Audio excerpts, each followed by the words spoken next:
From the World Series to other things. So yeah, I'll start in the NBA. Not too much going on since the season kicked off. It's looking pretty obvious as to how things are going to go down during the regular season. As I mentioned before, the Cavaliers are 6-0.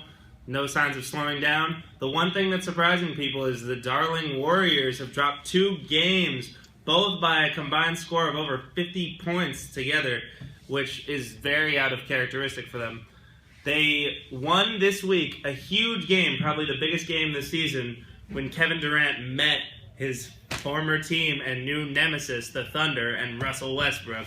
And Kevin Durant proceeded to drop 29 points in the first half and make the rest of this Warriors super squad look like supporting cast members, and on his way to 39 points. And they won by 26. They won 122-96.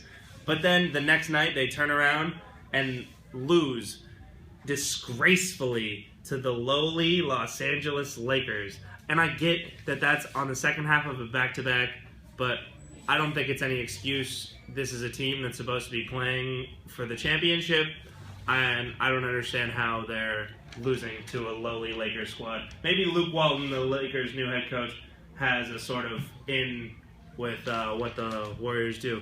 But besides that, the Knicks, a self-titled super team. Derrick Rose said that they were a super team, but look at them, they're 2-4, not looking very good. They have one good win on the resume, which was a really nice homecoming win for Derrick Rose and Joakim Noah playing against the Bulls, their old squad. They won 117-104, and Kristaps Porzingis, the last few games, has been dropping 20 points, 25 points, 28 points. So the Knicks' future's looking bright with Kristaps as their superstar, but their current cast hasn't come together in a way that they've expected as quickly as they've expected. So this team that was supposed to make a deep run into the playoffs, we'll see if they even make it. The Knicks are meeting with Brooklyn on Wednesday at November 9th, and that'll be a great game. The Brooklyn Nets are actually hoping to get out of the cellar of the NBA, while the Knicks are hoping to stay out of the cellar. So we'll see how that goes. In other news, in the NFL, Minnesota today dropped their 3rd straight game after starting 5-0. They lost to the Lions in the playoffs. Or not in the playoffs. They lost to the Lions in overtime, 22-16, which was really sad. Minnesota's offense has just been cratering. Norv Turner, their offensive coordinator, stepped down actually after a loss a few weeks ago. And unexpectedly, Mike Zimmer, the head coach of Minnesota, almost cried in the press conference talking about his friend stepping down. So that's how you know there's a lot of offensive issues in Minnesota. As good as their defense might have been, they're just not holding it together enough for their offense anymore. In other news in the NFL, the Cowboys unexpectedly are 7-1. Dak Prescott, rookie 4th-round pick out of Mississippi State, is somehow dominating the NFL. People are talking about this kid so much that he's even over it. And I just can't think about how they can possibly let Tony Romo come back as their quarterback.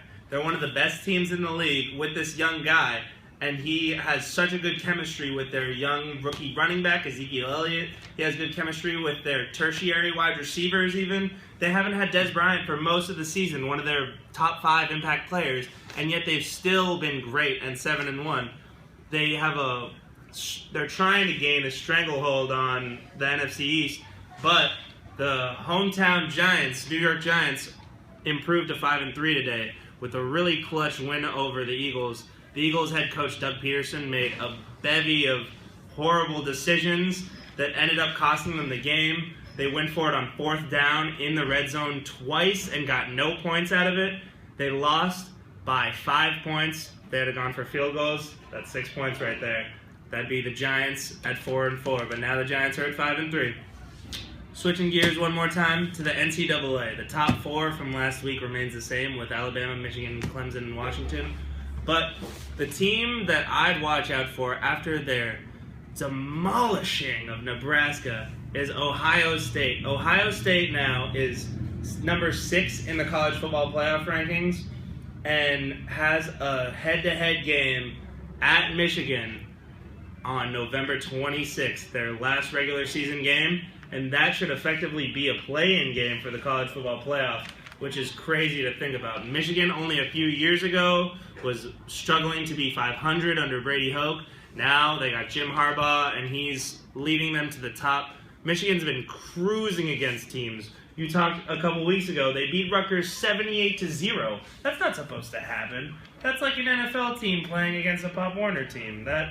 Things like that should not happen. But anyways, there's dominant teams atop college football, and two of them are going to clash on November 26th, so you better make sure that you pencil that into your schedule to watch. So that's all for me for the Zach Penn Sports Report. We'll get back to Howie. Great job, Zach Penn. And by the way, folks, join us on all our new social media outlets. Where can they find us, Zach? They can find us at Snapchat, Halftime Howie, at Twitter, Halftime Howie, and at Instagram at Halftime Howie Show. Thank you very much.